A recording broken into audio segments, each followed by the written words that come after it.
चना होता है ना, चने में छिलका होता है या नहीं होता है? छिलका किसे कहा जाता है? हैं? देह अभिमान का छिलका। ऐसे देह अभिमान का छिलका, ऐसे छिलके वाला दाना कितना भी पावरफुल हो,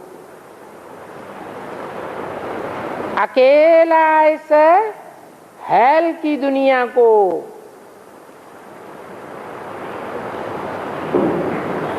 खत्म नहीं कर सकता है। इसके लिए संगठन की पावर चाहिए।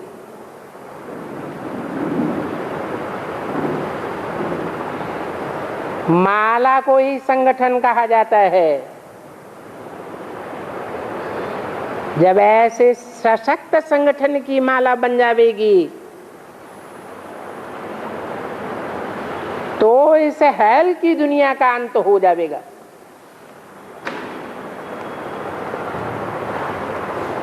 नहीं तो आज की दुनिया में तो बड़े बड़े भारी भारी संगठन देखने में आते हैं।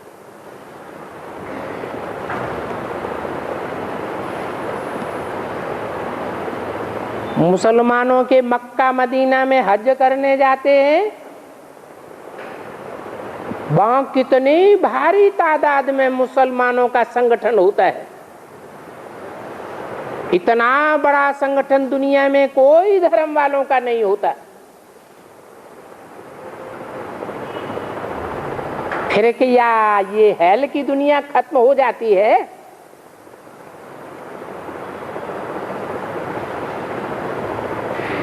कि और ही बढ़ती रहती है? तो सशक्त संगठन चाहिए।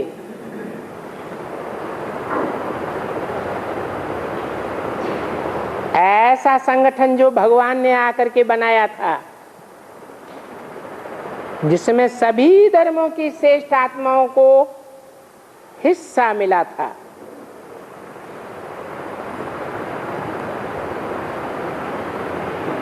उस सशक्त संगठन को माला कहा जाता है।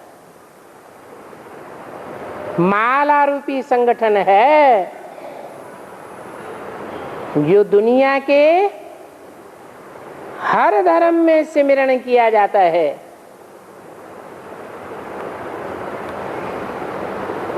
जरूर ऐसा संगठन बना है जिसने इतनी बड़ी हेल की दुनिया को खत्म कर दिया था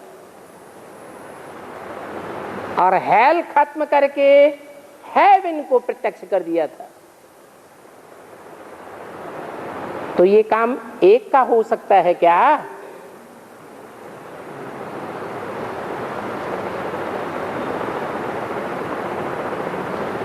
अनेकों का है, परंतु वो अनेक एक ही धागे में पिरोए हुए होने चाहिए। स्मृति की डोरी सबकी एक से जुड़ी हुई हो।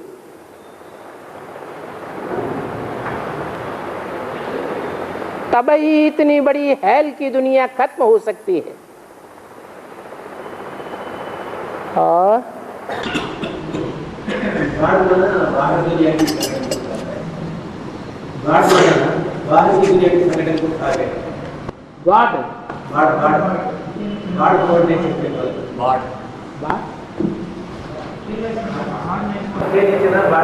भाड़, भाड़ माने हेल। हाँ जी। भक्ति मार्ग में आंखें बंद करके याद में रहेंगे बता सकते। यहाँ ज्ञान मार्ग है, आंखें खोल करके ज्ञान सिखाते हैं। इसका मतलब क्या है? आंखें खोल करके ज्ञान तो सुनना ही होता है, लेकिन दुनिया में जब याद करते हैं भगवान को तो आंखें बंद कर लेते हैं। आंखें बंद करके याद करेंगे तो क्या ये पक्का है जब शरीर छूटेगा तब आंखें बंद होंगी?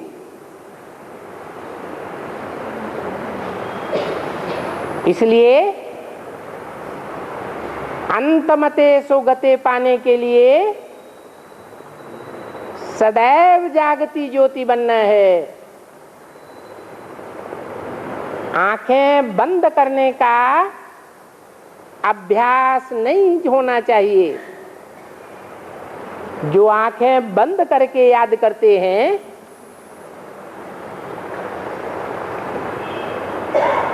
उनके लिए नहीं कह सकते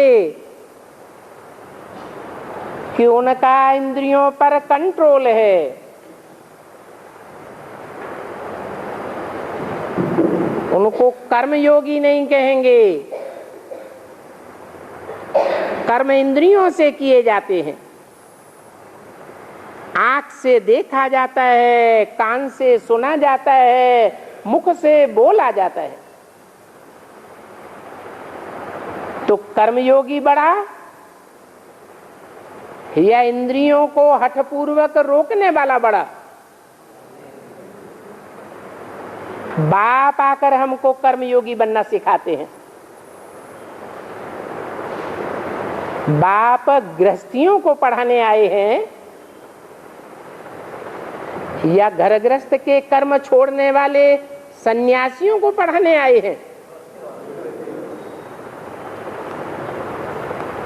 तो जो गृहस्थी है उनको ऐसी प्रैक्टिस करनी है, कम कार्डे दिल यार्डे।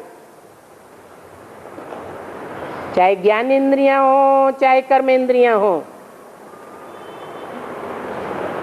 इंद्रियों से कर्म भी करते रहें और बुद्धि से याद भी करते रहें। ऐसी प्रैक्टिस जब पक्की हो जाएगी, मन बुद्धि एक बाप की याद में निरंतर लगी रहेगी, तो कर्म इंद्रियों से जो भी कर्म करेंगे, अच्छा कर्म हो या बुरा कर्म हो, क्योंकि मन बुद्धि ईश्वर की याद में लगी हुई है, तो पाप कर्मों का भी कोई असर हमारे ऊपर नहीं होगा। इसलिए गीता में भी लिखा हुआ है,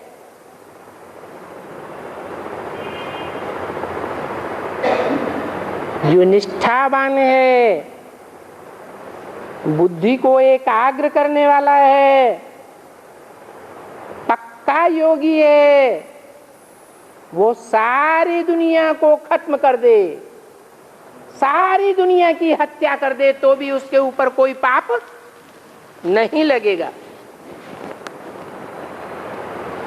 इतनी शक्ति आ जाती है आत्मा में। गुरु लोग, जो देहधारी गुरु हैं, वो कमजोर बनाते हैं या शक्तिशाली बनाते हैं? वो कमजोर पुरुषार्थ करते हैं और कराते हैं। सर्वशक्तिवान बाप तो आकर के बच्चों को शक्तिवान मास्टर सर्वशक्तिवान बनाते हैं। और ज्ञानेंद्रिय में अभी तो ज्ञानेंद्रिय से भी काम करते रहे, मगर बाहर तो ये ज्ञानेंद्रिय है ना, तो बाप के याद में रह के वो याद में याद करते रहे, कैसे कर सकता है? दो काम एक ही है।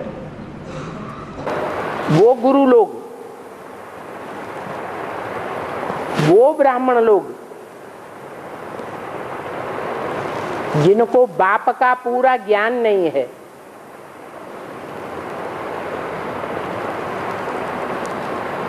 वो क्लास में बैठ करके दृष्टि देते हैं या नहीं देते हैं?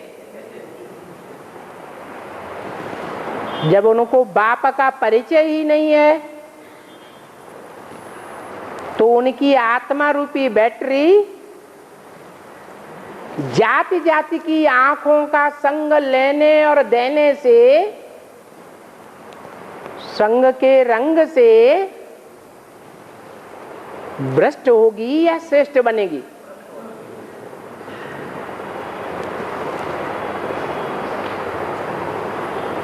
इसलिए बोला है कि दृष्टि से सृष्टि बनती है, तो बनती है तो बिगड़ती भी होगी कि नहीं? तो अनेकों की दृष्टि से सृष्टि बिगड़ती है, वो चाहे ब्रह्मा के द्वारा पैदा हुए ब्राह्मणों की सृष्टि क्यों न हो, और एक की दृष्टि से सृष्टि सुधरती है। क्यों? जो एक दृष्टि देने वाला है वो लगाव की दृष्टि देता है,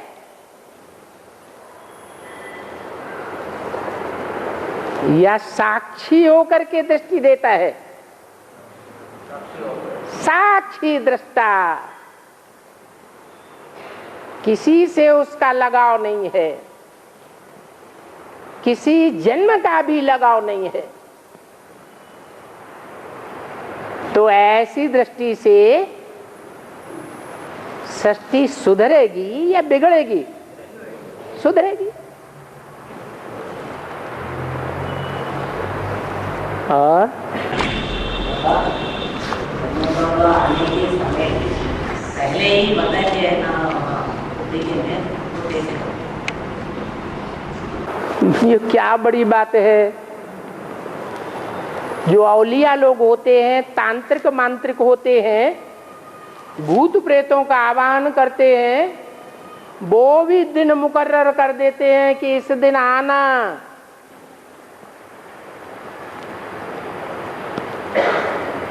हम उस भूत प्रेत आत्मा का आवाहन करेंगे तो वो आत्मा उसी दिन आती है। और ब्रह्मा बाबा भी सूक्ष्म शरीरधारी हैं या स्थूल शरीर वाले हैं, तो उनको भी आने का दिन मुकर्रर किया जाता है, उसी दिन आते हैं। और कोई कोई टेम्पल्स में शनिवार को वो आत्मा आता है, शनि प्रवेश करके कुछ। न कोई शनि देव होता है, न कोई महाकाली होती है। इस कलयुगी दुनिया में देव और देवताएं कहां से आ गए? ये तो भूत प्रेत आत्माएं हैं जो झूठ बोल करके तुम्हारी पूजा लेती रहती हैं, अपना प्रभाव प्रसर करती हैं, और हम अंधश्रद्धा पूर्वक उनको पूजन करते रहते हैं। पूजन करना अगर बंद कर दें तो वो अनिष्ट करना शुरू कर देते हैं। ऐसे देवी देवताएं हैं। तो वो देवी देवताएं हैं या राक्षस राक्षसियां हैं? देवताएं तो देने वाले को देवता कहा जाता है। क्या देते हैं देवताएं? दुख देते हैं क्या? सुख देने वाले को देवता कहा जाता है।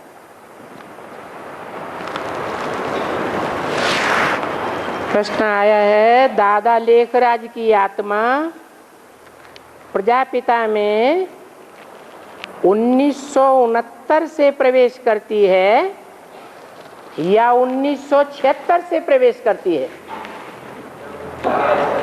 हैं? शंकर तो कहा ही तब जाता है जब तीन आत्माओं का संकरण हो। एक ही शरीर में ज्ञान सूर्य की भी आत्मा, उसी शरीर में ज्ञान चंद्रमा की भी आत्मा, और उसी शरीर में शरीरधारी की भी आत्मा। अगर ज्ञान चंद्रमा प्रवेश न हो, मस्तक पर न दिखाया जाए, तो क्या उसे शंकर नामधारी कहा जाएगा? नहीं कहा जाएगा। तो वो ज्ञान चंद्रमा 76 में प्रत्यक्ष होता है या 69 में प्रत्यक्ष होता है? किसी मुकर्रर शरीर में कब से प्रत्यक्ष हुआ? 76 से। और अब तो जिम्मेवार लेते हैं, अब तो जिम्मेवार लेता है। कुछ ये आत्मा है श्रीमत में चलने वाला, कुछ उल्टा हो गया तो बाप जी अपने आप ही उल्टा करता है। बाबा आत्माओं की गारंटी लेता है कि देह अभिमानी सांडों की गारंटी लेता है? तो आत्मा बने कोई? अगर आत्मा बने तो बाप जरूर गारंटी लेगा।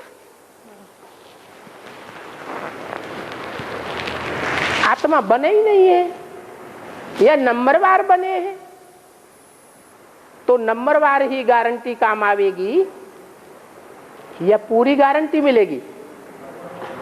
नंबरवार मिलेगी।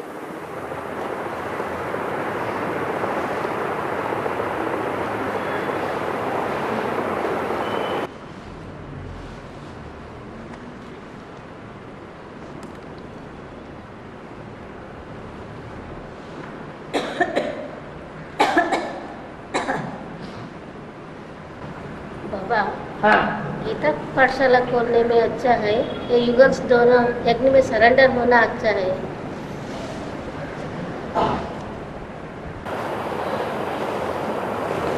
जो गीता पाठशाला खोल के बैठते हैं, अगर श्रीमत के बरखिलाफ चलते हैं, मान लो श्रीमत है मांगने से मरना भला, और गीता पाठशाला खोले बैठे हैं और भीख मांगते रहते हैं, ये चाहिए वो चाहिए, ये नहीं है वो नहीं है,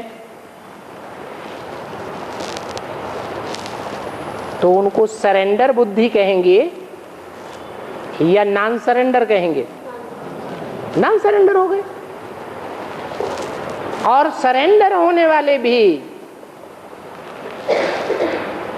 अगर स्वार्थ पूर्ति के लिए, अपना मान मर्तबा बढ़ाने के लिए भीख मांगते रहते हैं, तो उनको सरेंडर कहेंगे या नॉन सरेंडर कहेंगे? वो भी नॉन सरेंडर है।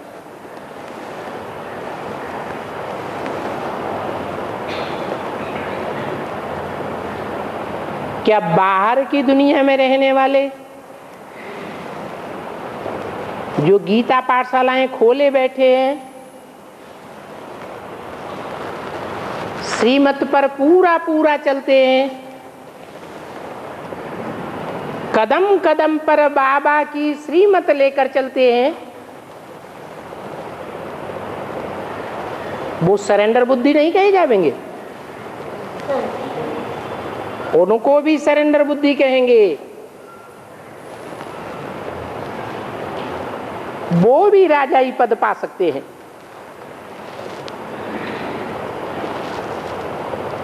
वो भी राजयोग सीखने वाले 16,000 की लिस्ट में आ सकते हैं, जिनके लिए डायरेक्शन भी मिला हुआ है। गीता पाठशाला का ऐसा नक्शा बनाओ, कैसा? मिनी मधुबन जैसा। गीता पाठशाला को मिनी मधुबन जैसा बनावेंगे तो मधुसूदन आवेंगे।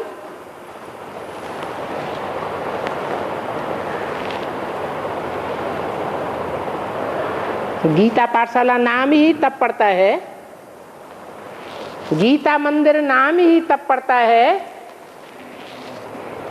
जो भक्ति मार्ग में गांव-गांव में, शहर-शहर में गीता मंदिर खुले हुए हैं। जरूर भगवान ने आकर वहां पढ़ाई है।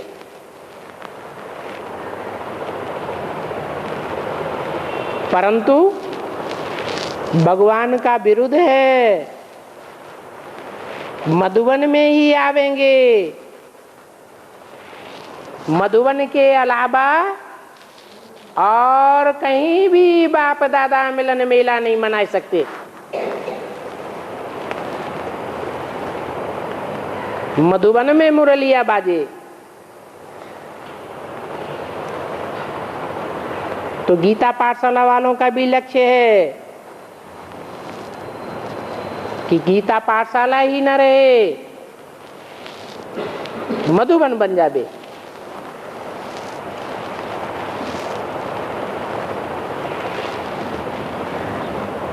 और मधुबन में बाप पढ़ाई पढ़ाते हैं, राजयोग की पढ़ाई है तो जरूर राजा बनेंगे, राज परिवार में आवेंगे। राज परिवार की संख्या त्रेता के अंत में जाकर के 16,108 हो जाती है। और बिना मांगने से गीता पाठशाला में भी आता है ना, इसी लक्ष्य से आता है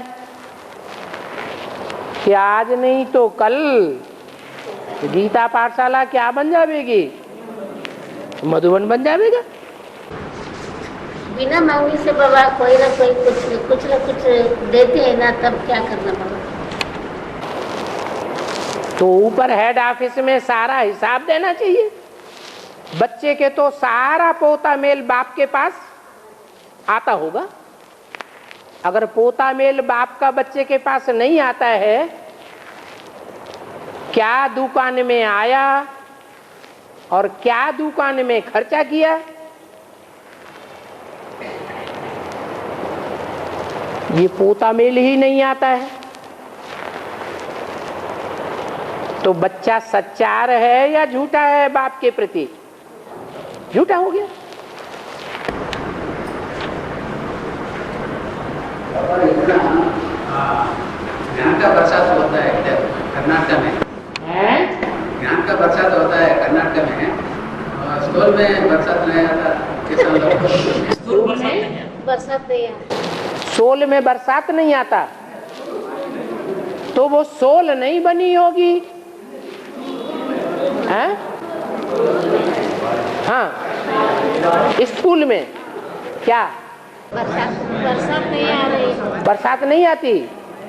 क्यों? अभी ठंडा कैसे है? कर्नाटक में अभी ठंडा मौसम है या गर्म मौसम है? ठंडा है तो जरूर आसपास कहीं बरसात हुई होगी, है? हाँ, बच्चे नाटकबाज हैं तो भगवान भी नाटक कर देता है। हाँ।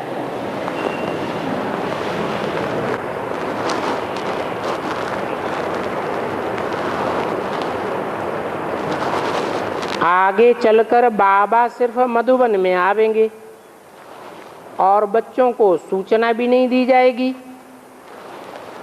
तो बाबा जो गीता पाठशालाओं में रोज क्लास करते हैं उनसे भी नहीं मिलेंगे। और मधुबन के आने से गीता पाठशालाओं में क्लास करें या मधुबन में क्लास करें, कम से कम उनका रजिस्टर मधुबन हेड ऑफिस में पहुंचना चाहिए या नहीं पहुंचना चाहिए? तो जो गीता पाठशाला के निमित्त हैं, माता हो या भाई हो, महीने में एक बार जरूर आना चाहिए ताकि गीता पाठशाला का सारा रजिस्टर, सारा पोता मेल मधुबन में दिया जा सके। जो पता लगे कि कौन कौन स्टूडेंट्स रेगुलर हैं या इर्रेगुलर हैं,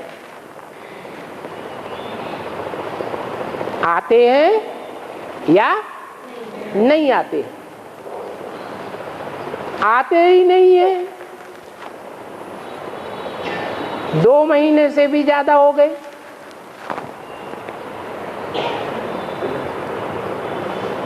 तो जो पारिवारिक संगठन है, उस संगठन को बनाने वाले हैं, उन्हें माला का बनाने वाला कहें या माला का बिगाड़ने वाला कहें? हैं? बिगाड़ने वाला हो गया। तो बाप के सहयोगी हैं या विरोधी हैं? विरोधी हैं, तो उन्हें बुला के भी क्या करेंगे?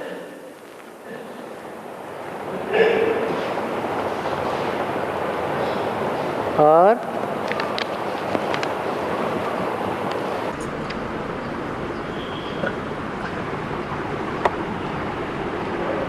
मन का काम है संकल्प चलाना, है? मन का काम है संकल्प चलाना, विकल्प चलाना भी मनसा का काम है। हाँ तो सुप्रीम कोर्ट को अमन कहा जाता है। हाँ हाँ, तो वो कभी ऐसे संकल्प तो नहीं चलाते। क्यों करेगा? सब कुछ कर्म या बोली जो भी है सब ऑटोमेटिक हो जाते हैं। हाँ, तो कुछ सोचकर कुछ नहीं करते। वो सोचता है या असोचता है? वो तो असोचता है, उसे सोचने की क्या दरकार? सोचने की दरकार उनको होती है जो ज्ञान लेने वाले हैं। हैं? जैसे जड़ हो गए ऑटोमेटिक हो गए। क्यों? ज्ञान आकर नहीं सुनाता है। जो ज्ञान सुनाता है वो सोच सोच के सुनाता है क्या? मंथन करके सुनाता है क्या? कि डायरेक्ट ऐसे ही आकर सुना देता है? सुनाता है तो जड़ कैसे है? तो उसकी आत्मा में ज्ञान सुनाने का पार्ट ही नुदा हुआ है, रिकॉर्डेड है। उसको जड़ नहीं कहेंगे। वो जड़ है या चैतन्य है? चैतन्य है। मन नहीं है तो चैतन्य कैसे कहा जाए? हैं? मन नहीं है तो चैतन्य कैसे कहा जाए? परमधाम से फिर कैसे आ जाता है? भी जुदा हुआ है। तो बस चैतन्य है तो उसे चैतन्य तब कहा जाता है जब बोलता चालता है। चैतन्य की मुरली में परिभाषा दे दी क्या? बोलते चालते को चैतन्य कहा जाता है। तो मन की उपयोग करने की जरूरत नहीं तो भी चलेगा, ऐसे चैतन्य कहते हैं। मन प्रयोग करना या न करना ये उनका काम है जो मन से 11वीं इंद्रिय से बंधे हुए हैं। भगवान इंद्रियों से बंधा हुआ है। मन 10 इंद्रियों का मुखिया है। अगर इंद्रियां काम करें और मन काम न करे, सहयोग न दे, तो इंद्रियों का काम फलीभूत होगा? हो ही नहीं सकता। भगवान के लिए नहीं कहेंगे कि वो इंद्रियों वाला है। भगवान तो बुद्धिवानों की बुद्धि है, मन वालों का मन नहीं है। मन तो घोड़ा है। इसलिए मुरली में बोला है कि त्रिमूर्ति में एक घोड़ा है, एक बकरी है और एक शेर है। अब बताओ घोड़ा कौन है? ब्रह्मा हुआ घोड़ा। घोड़ा कह दो, बैल कह दो, बात एक ही है। बाकी ऐसे थोड़ा ही कहेंगे कि शिव बाबा घोड़ा है, उसको लगाम लगाओ।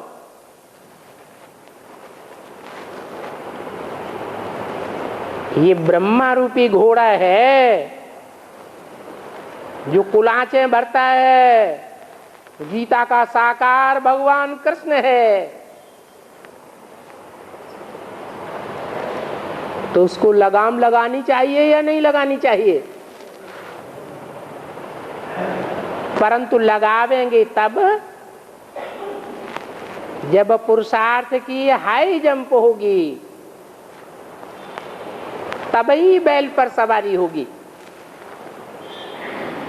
नहीं तो बैल सवारी करता रहेगा।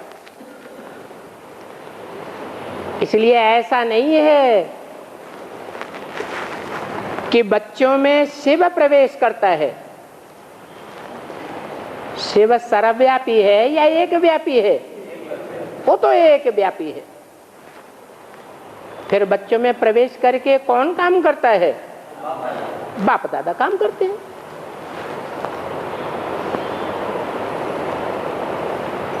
वो दादा कहें कौन है? जो सृष्टि का पहला पत्ता है, वो ही 500 करोड़ पत्तों का दादा है।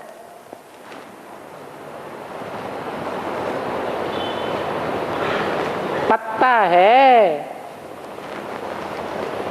तो मनुष्य सृष्टि का बीज नहीं है। पत्ता स्थूल होता है, बीज सूक्ष्म होता है। तो जो सूक्ष्म बुद्धि है उसको मनन चिंतन मंथन करने की, अभ्यास करने की जरूरत है। और मनन चिंतन मंथन मन से ही किया जाता है। और हाँ,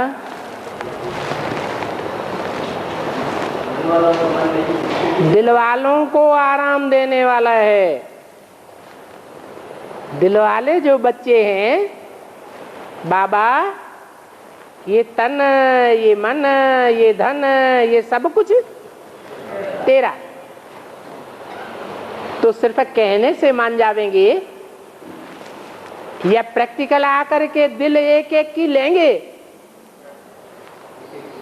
दिल लेंगे तब दिल वाला कहा जाएगा।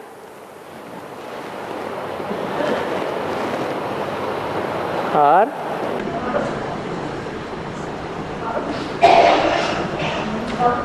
8 घंटा याद और निरंतर याद, इन दोनों में 8 घंटा याद और निरंतर याद, हाँ, इन दोनों में अंतर क्या है? जो 8 घंटा याद की स्टेज में आ जावेंगे उनकी निरंतर याद हो ही जाएगी। 8 घंटा तक पहुंचने की लिमिट बता दी पुरुषार्थ की।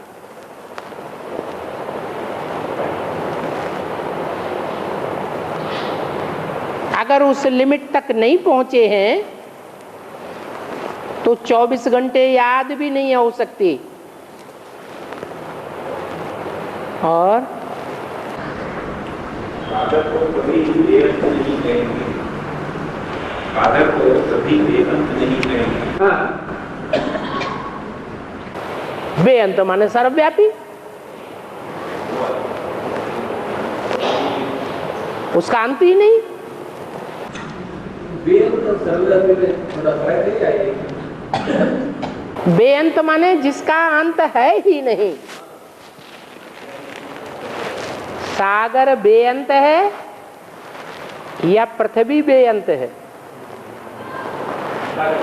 सागर बेअंत है। तो जो ज्ञान सागर है वो एक टाइम ऐसा आता है सृष्टि रूपी रंगमंच पर, संगम युग के अंत में, जो सारी दुनिया की बुद्धि में एक ही व्याप्त हो जाता है, उसे एक की ही याद समा जाती है। वो कौन है? कौन बाप? बाप तो बेहद के दो हैं, हैं? हाँ, क्योंकि निराकार को तो सब याद ही नहीं कर सकते। बिंदु की याद में टिकना ये तो सिर्फ धर्म पिताओं का ही काम है, जो अपने अपने धर्म के बाप हैं, पावरफुल हैं। बाकी जो उनकी जनरेशन है वो बुद्धि में साकार से अटैच हो जाती है या निराकार से लगी रहती है? धर्म पिताओं के फॉलोअर्स, फॉलो करने वाले, उनकी बुद्धि तो साकार में लग जाती है। परंतु उन धर्म पिताओं, उन बापों का भी जो बाप है, कौन है? प्रजापिता आदम, एडम, आदिनाथ, वो तो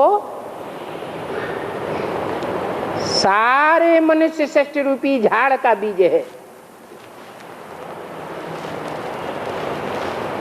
इसलिए एक टाइम ऐसा भी आता है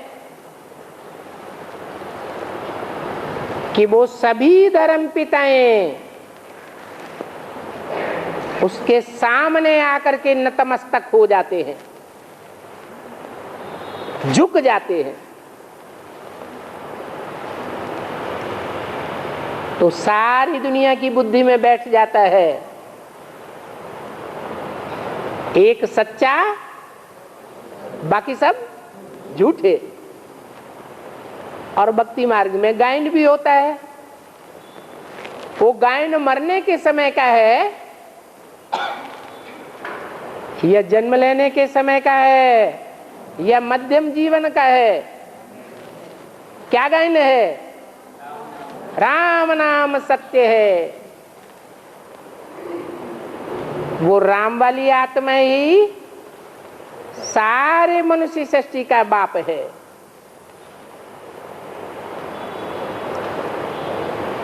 सबकी बुद्धि में अंत में समा जाता है।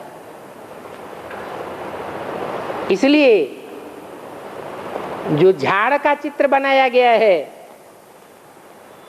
उसमें सभी आत्माओं को साथ लेकर के जाने वाला कोई रूप दिखाया है? शंकर का रूप दिखाया है।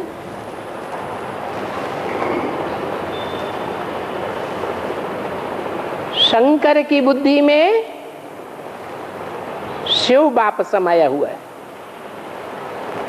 और जो जाने वाली आत्माएं हैं उनकी बुद्धि में बाप समाया हुआ है। तो भक्ति मार्ग में जो ये ज्ञान फैल गया, भले कहें अज्ञान है, परमात्मा सर्वव्यापी है, ये किसके लिए बोला है? एक बाप को मानता है, वो कौन सा बाप है?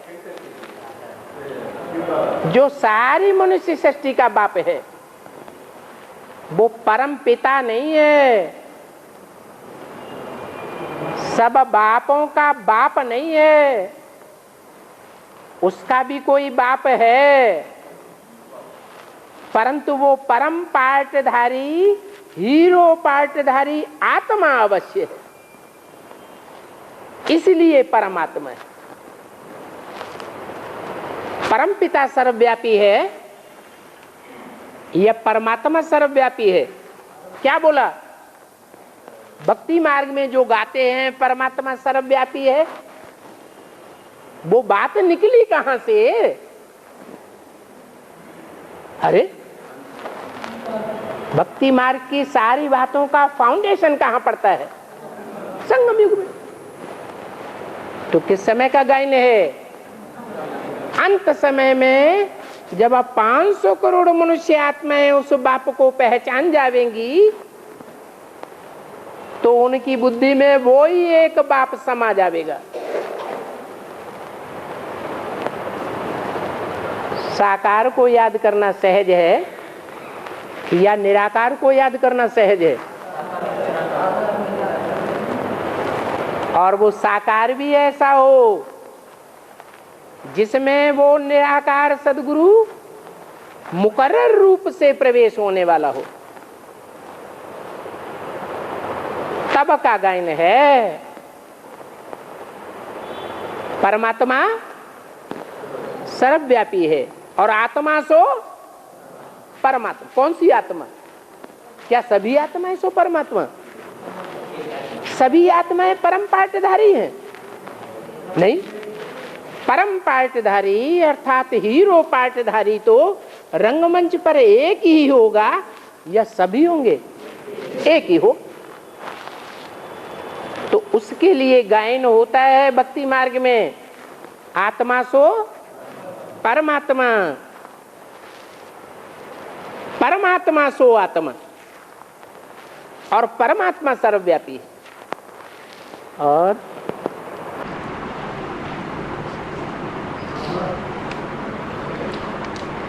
बाबा आंजनेय, भक्त आंजनेय हमेशा श्री राम जय राम बोलता रहता है, उसको बड़ा अच्छा होता है। अच्छा होता है तो आप भी जपिए,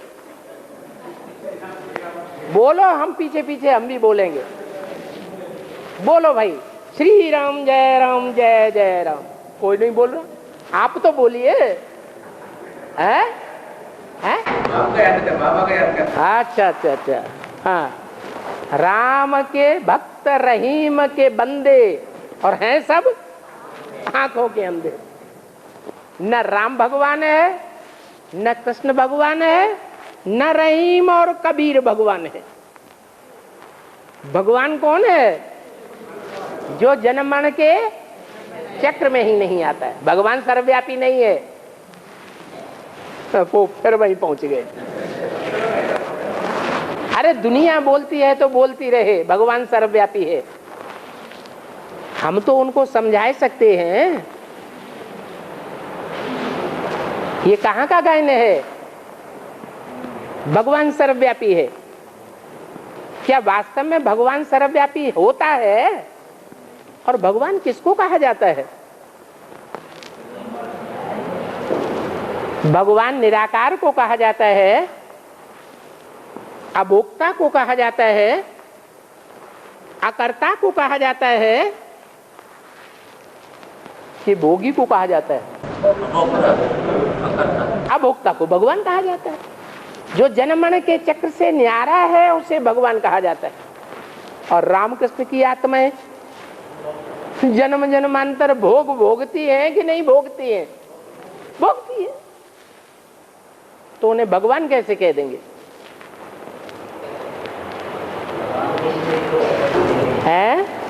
भगवान की स्थिति को पकड़ते हैं ना।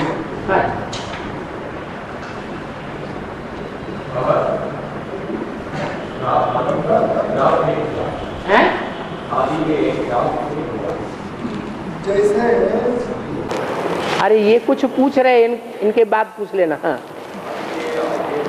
जोर से बोलो।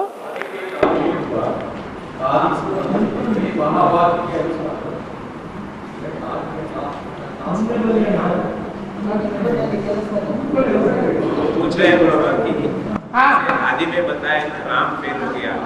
राम फेल हो गया। हाँ हाँ। और यह भी बात है कि आदि सो अंत। आदि सो अंत। तो इसका मतलब होता है कि राम फाइनल में भी फेल होता है क्या? हाँ। यही बात। सबसे ज्यादा पतित आत्मा कौन सी बनती है कलयुग के अंत में? तो फिर राम रावण नहीं हुआ?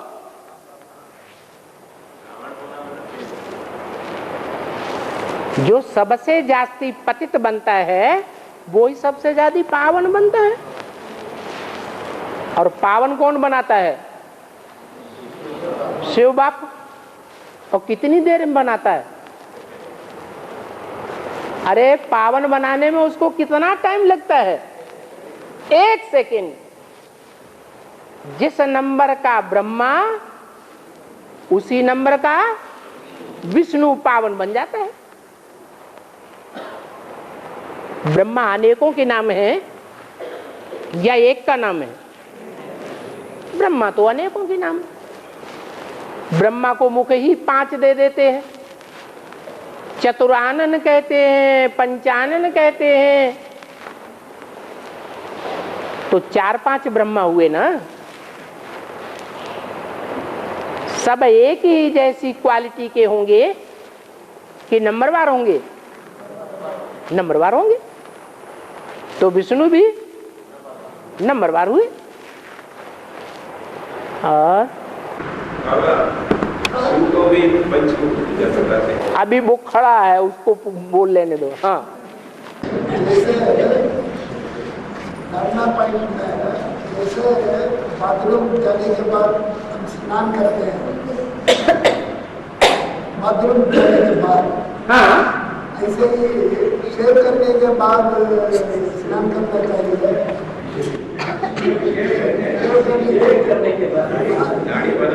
दोनों बातें गलत है। न मुरली में बोला कि बाथरूम जाने के बाद स्नान करो, और न ये कहा कि दाढ़ी बनाने के बाद स्नान करो। बाबा ने तो कहा टॉयलेट जाते हो उसके बाद स्नान करना है। हाँ, इसलिए ये बात भी गलत है कि शेविंग करने के बाद स्नान करना है। नहीं करना। अरे बाबा ने बोला ही नहीं। और कहां की बातें याद आती है। लेकिन ये जो टॉयलेट जाने के बाद जो स्नान करने की जो इसका क्या ये, जब शौच क्रिया करते हैं तो छींटे सारे शरीर में पहुंच जाती हैं, इसलिए सारा शरीर गंदा हो जाता है। तो क्या करना चाहिए? स्नान करके कपड़े बदलना चाहिए। बाहर की पवित्रता भी चाहिए तो अंदर की पवित्रता भी चाहिए। और यहाँ एक माता जी पूछ रही है, तिरुपति में प्रसिद्ध श्रीनिवास मंदिर जो है अभी बहुत पुराना हो गई है, इसके कारण थोड़ा गिरना आरंभ हो गया है। ऐसे जियोलॉजिस्ट बोलते हैं, इसका वेदन का अर्थ क्या है? तिरुपति में हाँ, श्रीनिवास मंदिर है ना, बालाजी मंदिर, वो बहुत पुराना हो गई है। बालाजी का मंदिर पुराना मंदिर है। हाँ, वहाँ थोड़ा गिरना आरंभ हुआ है।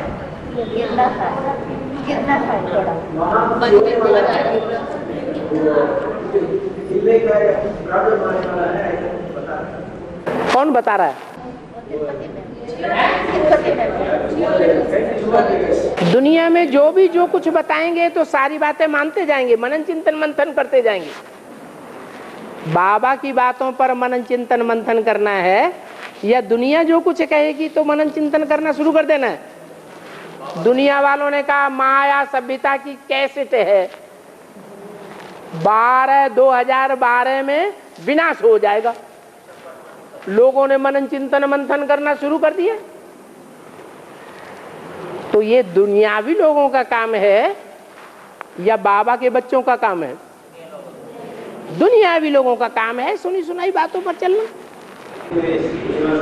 या बालाजी मंदिर है, वो भी तो विनाश होने वाला ही है। क्यों नहीं? सब मंदिर मस्जिद गिरजाघर हिलने लग पड़ेंगे, सब टूट जाएंगे, एक ही बड़ा मंदिर रह जाएगा। सांप की बुद्धि, 500 करोड़ की बुद्धि कहाँ लगेगी? माउंट आबू बड़े ते बड़ा तीर्थ है। तीर माने किनारा, था माने स्थान। सांप की बुद्धि एक किनारे, एक ठिकाने लग जाएगी। बाबा वो भी अंत में विनाश होता है ना। सबकी बुद्धि ठिकाने लग जाएगी तो विनाशी हो जाना चाहिए या रह जाना चाहिए? और बाबा राम ही रावण बनता है ना।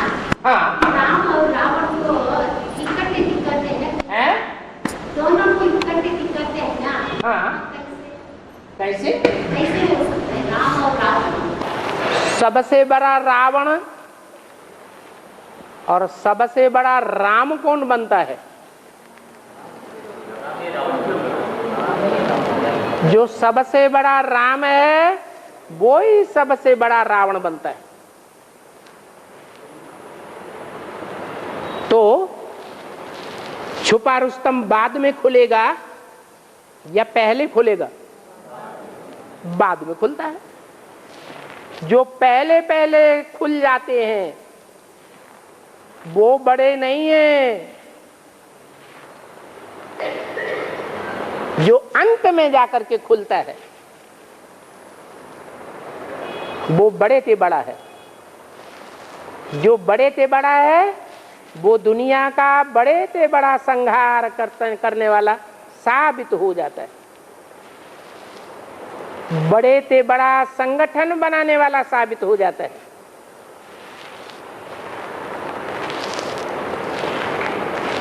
और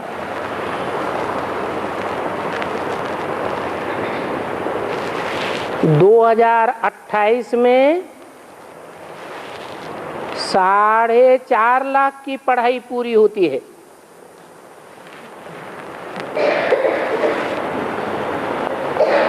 क्या ये सही बात है?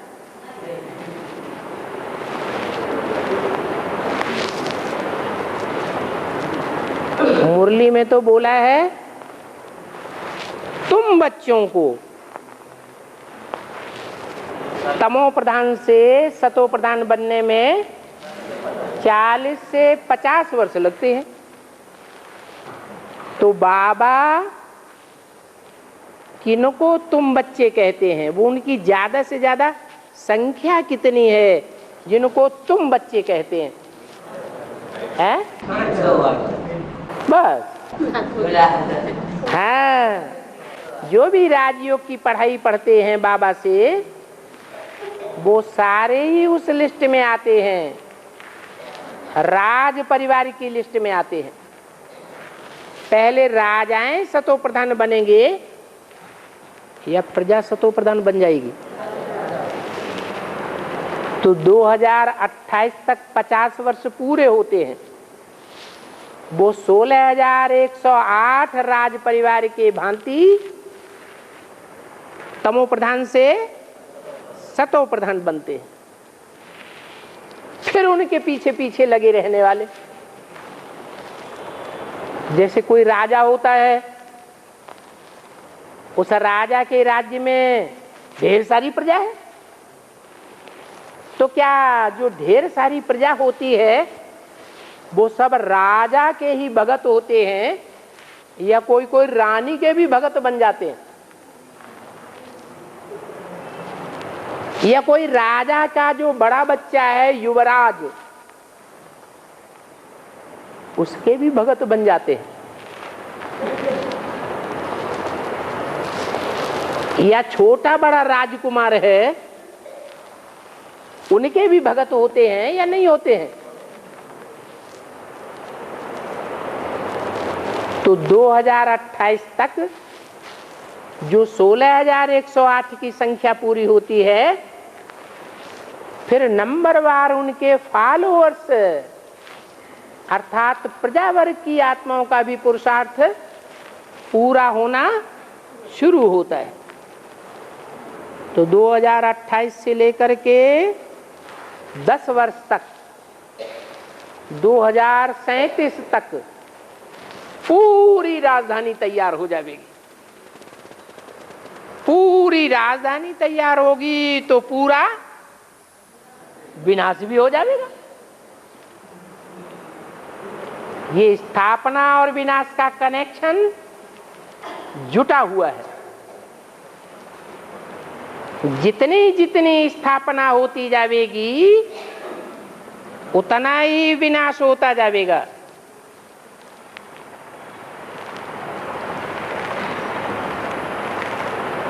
करना क्या है? राजधानी स्थापन करने में सहयोगी बनना है या विनाश करने में सहयोगी बनना है? स्थापना करने में सहयोगी बनना है। हाँ जी।